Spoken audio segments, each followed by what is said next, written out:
Seoul President Donald Trump's decision to jettison the Iran nuclear deal sends one message loud and clear to the Korean peninsula: he's likely to stay tough in his insistence on North Korea getting rid of its nuclear program.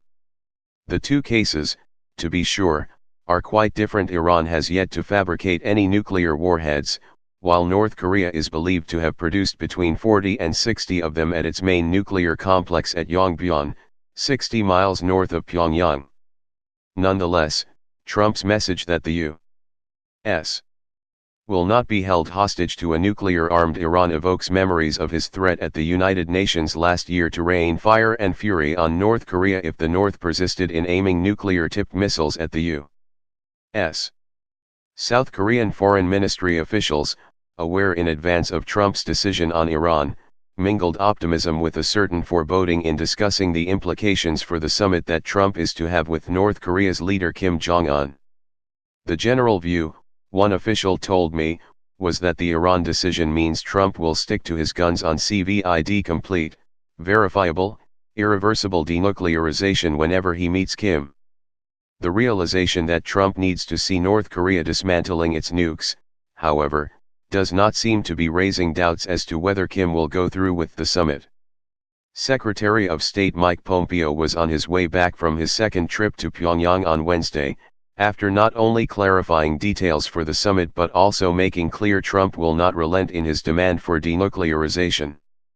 The North Koreans, Pompeo suggested in remarks on his plane to Pyongyang, could vastly improve the atmosphere by freeing 3 U.S. citizens, all Korean Americans held on unspecified charges of espionage. It would be a great gesture, he said on the way over, if the North Koreans let them go during his visit.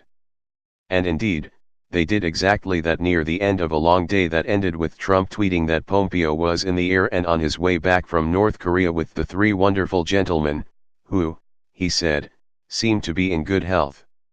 It's not yet known exactly what they had done, but the longest held, Kim Dong-chul, 64, had been charged in October 2015 with spying for South Korean intelligence agencies and spreading religious ideas.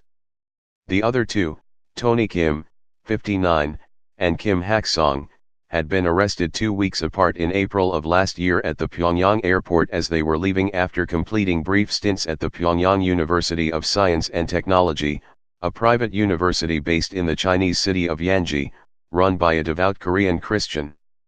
Both were charged with unspecified criminal and hostile acts. The release was greeted with relief and joy by South Korea's leadership, who saw it as evidence that Trump and Kim would bury differences and come to terms when they meet. "We welcome North Korea's decision," said Yoon Young-chan, President Moon Jae-in's press secretary, saying it had a significant meaning in that all 3 American captives are Korean descendants. Clearly, Kim had decided before Pompeo got to Pyongyang to put on a show of goodwill and understanding. Trump said Pompeo and Kim had had a good meeting, though what they said to one another about the critical issue of denuclearization was left unclear.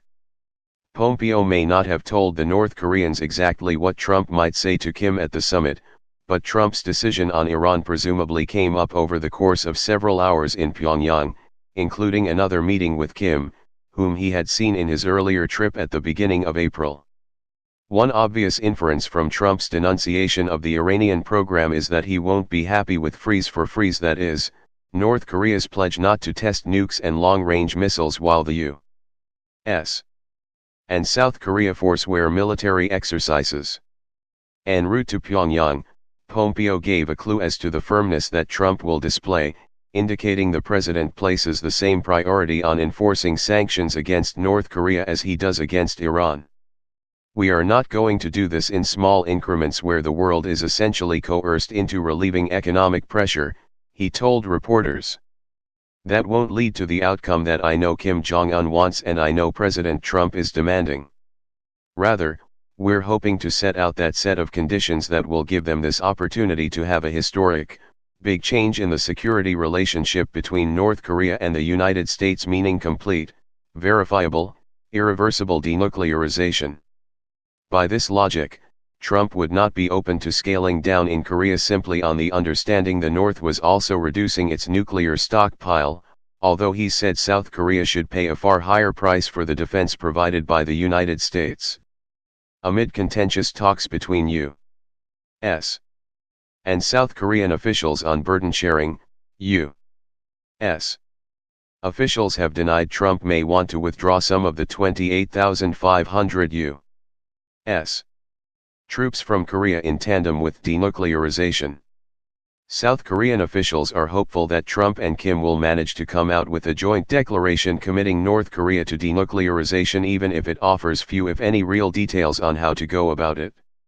Such a declaration is seen as a vital follow-up to the one signed on April 27 at Panmunjom by South Korea's President Moon Jae-in and Kim, at which those two agreed to work toward complete denuclearization but did not specify how, when, or where, much less mention inspections the Americans will insist on.